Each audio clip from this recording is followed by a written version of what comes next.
NEC 220.40. B1 requires that the service rating shall not be less than the sum of the loads computed in accordance with Article 220. NEC 220.82 states that the sum of the continuous load ratings of all motors shall not exceed 80% of the service rating. It is not advisable to oversize breakers or fuses beyond the rated capacity of the equipment or wiring they are protecting. Oversized protection can allow a fault to persist for longer than intended, potentially damaging the equipment or causing a fire. The 100 amp sub-panel should be sized to handle the total load of the machines it will supply. Determine the nameplate current rating of each machine and add them together to calculate the total load. Refer to NEC 210.19. A1 for the appropriate conductor ampacity based on the load and wire type. Size the sub-panel feeder and circuit breakers accordingly. Fuses should be sized at or below the machine's nameplate rating to protect the equipment from overcurrent. Fuses should be the correct type and rating for the specific machine. It is recommended to have an electrician evaluate the situation to ensure that the electrical system is safe and compliant with code. The electrician can assess the existing load, determine the appropriate sub-panel size, and ensure that all wiring and protection devices are properly installed. Check with your local authority having jurisdiction for any specific requirements or permits. Ensure that the machines and sub-panel are properly grounded. Provide adequate ventilation to prevent overheating of the equipment. Calculating electrical loads accurately is critical for safety and code compliance. It involves several steps and considerations. Firstly, you need to determine the continuous and non-continuous loads. Continuous loads are those expected to operate for 3 hours or more at a time. Non-continuous loads are those that operate for shorter durations. The National Electrical Code, or NEC, requires that continuous loads be calculated at 125% of their rated value. This is to account for the potential of overheating and to ensure that the wiring and overcurrent protection are adequately sized. Secondly, calculate the demand factor for non-continuous loads. Demand factors are percentages that can be applied to non-continuous loads based on their likelihood of simultaneous operation. The NEC provides tables that list demand factors for various types of loads. For example, lighting loads may have a demand factor of 100%, while receptacle loads may have a demand factor that decreases as the number of receptacles increases. Thirdly, add up all the calculated loads, including the continuous loads at 125% and the non-continuous loads with their applicable demand factors. This will give you the total calculated load for the circuit or service. Fourthly, consider any special loads, such as motors, HVAC equipment, or electric welders.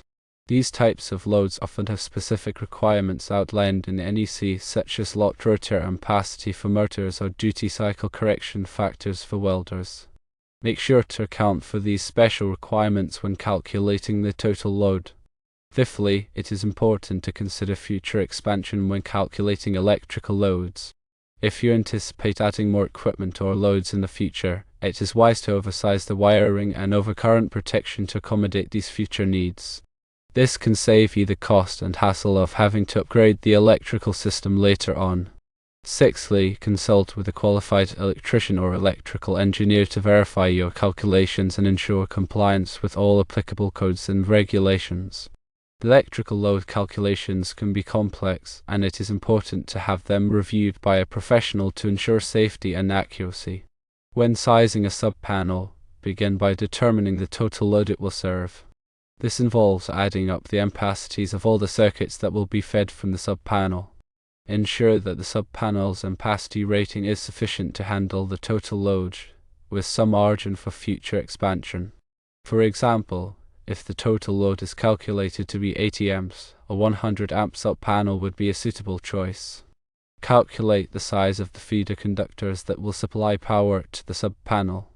The feeder conductors must be sized to carry the calculated load of the sub-panel, taking into account any applicable rating factors for conductor temperature rating or ambient temperature. Refer to NEC Table 310.15. B16 for conductor ampacity ratings based on conductor size and insulation type.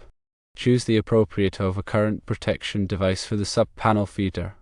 This device, typically a circuit breaker or fuses, must be sized to protect the feeder conductors from overcurrent and short circuits. The overcurrent protection device should be sized no larger than the ampacity of the feeder conductors.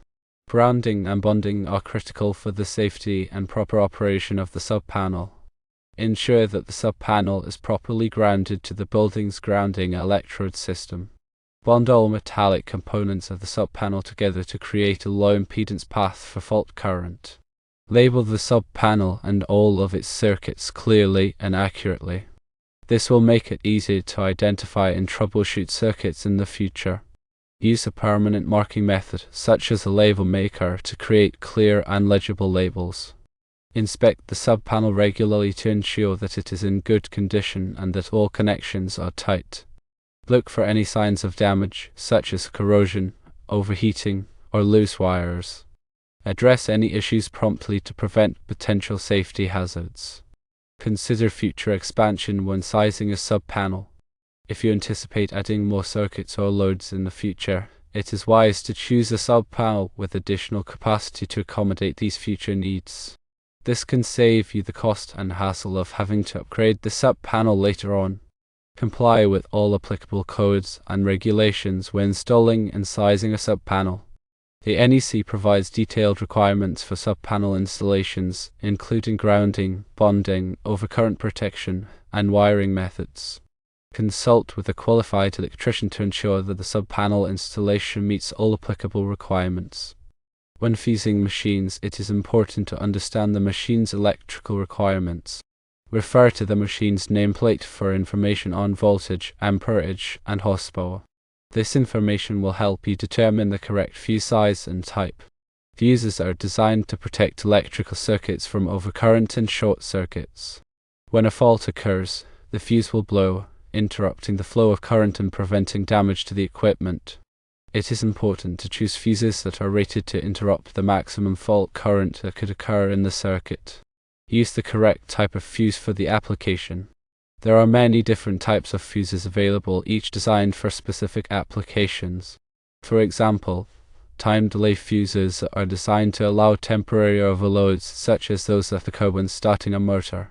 Fast-acting fuses are designed to quickly interrupt short circuits. Install fuses in the correct location. Fuses should be installed in the circuit as close as possible to the source of power. This will provide the best protection for the equipment. Replace fuses with the correct size and type. Never replace a fuse with a larger size fuse, as this could overload the circuit and cause a fire.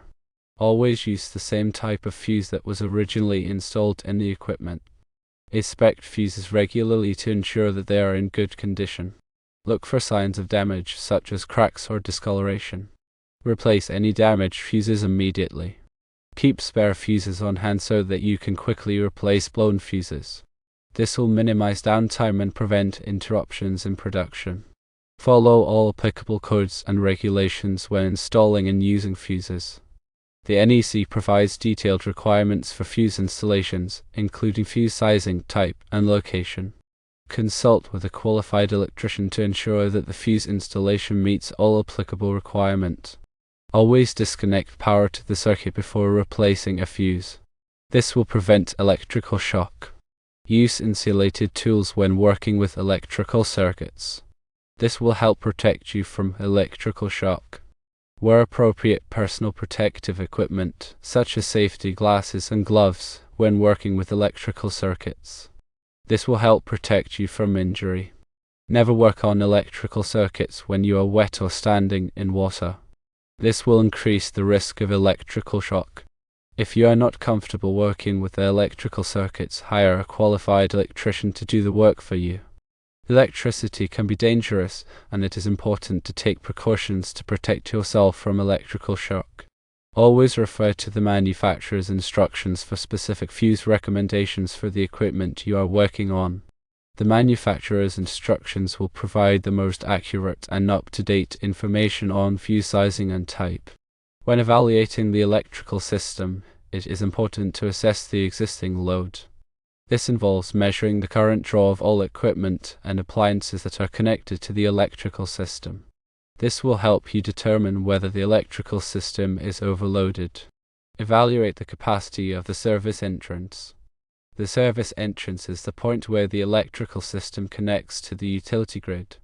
The capacity of the service entrance determines how much power the electrical system can handle. If the service entrance is not large enough to handle the existing load, it may need to be upgraded. Inspect the wiring and overcurrent protection devices. The wiring and overcurrent protection devices, such as circuit breakers and fuses, should be in good condition and properly sized for the load. If the wiring is damaged or the overcurrent protection devices are not properly sized, they may need to be replaced. Check the grounding system. The grounding system is designed to protect people from electrical shock. The grounding system should be properly installed and connected to a grounding electrode, such as a ground rod or metal water pipe. Test the GFCI outlets. GFCI, or ground fault circuit interrupter, outlets are designed to protect people from electrical shock in wet locations, such as bathrooms and kitchens. GFCI outlets should be tested regularly to ensure that they are working properly. Look for any signs of electrical hazards, such as frayed wiring, loose connections, or damaged equipment. These hazards should be corrected immediately to prevent electrical shock or fire. Consult with a qualified electrician if you have any concerns about the safety of your electrical system. An electrician can perform a thorough inspection of the electrical system and make recommendations for repairs or upgrades. Provide adequate ventilation to prevent overheating of electrical equipment. Overheating can damage electrical equipment and cause a fire. Ensure that electrical equipment is properly ventilated and that there is no obstruction to airflow. Keep electrical equipment clean and free of dust and debris. Dust and debris can accumulate on electrical equipment and cause it to overheat. Clean electrical equipment regularly with a vacuum cleaner or a soft brush.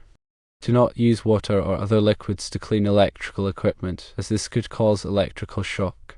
Follow all applicable codes and regulations when working with electrical systems. The NEC provides detailed requirements for electrical installations, including wiring methods, overcurrent protection, and grounding. Consult with a qualified electrician to ensure that the electrical system meets all applicable requirements. Always disconnect power to the circuit before working on electrical equipment. This will prevent electrical shock. Use insulated tools when working with electrical circuits. This will help protect you from electrical shock. Wear appropriate personal protective equipment, such as safety glasses and gloves, when working with electrical circuits. This will help protect you from injury. Never work on electrical circuits when you are wet or standing in water. This will increase the risk of electrical shock. If you are not comfortable working with electrical circuits, hire a qualified electrician to do the work for you. Electricity can be dangerous, and it is important to take precautions to protect yourself from electrical shock. Remember that electrical codes and regulations can vary depending on your location. It is important to check with your local authority having jurisdiction or OJ to ensure that you are complying with all applicable requirements. The AHJ is the agency that is responsible for enforcing electrical codes and regulations in your area. The AHJ can provide you with information on local codes, permit requirements, and inspection procedures. Contact the AHJ before starting any electrical work to ensure that you are in compliance with all applicable requirements. Failure to comply with electrical codes and regulations can result in fines, penalties, and even legal action. It can also create a safety hazard for yourself and others.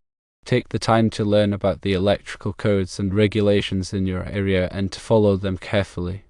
This will help ensure that your electrical system is safe, reliable, and compliant with all applicable requirements. When dealing with motors, understanding the concept of locked rotor amps, or LRA, is essential. Locked rotor amps refer to the current drawn by a motor when it is initially started, before the rotor begins to turn. This current can be significantly higher, typically 4 to 6 times, than the motor's normal running current.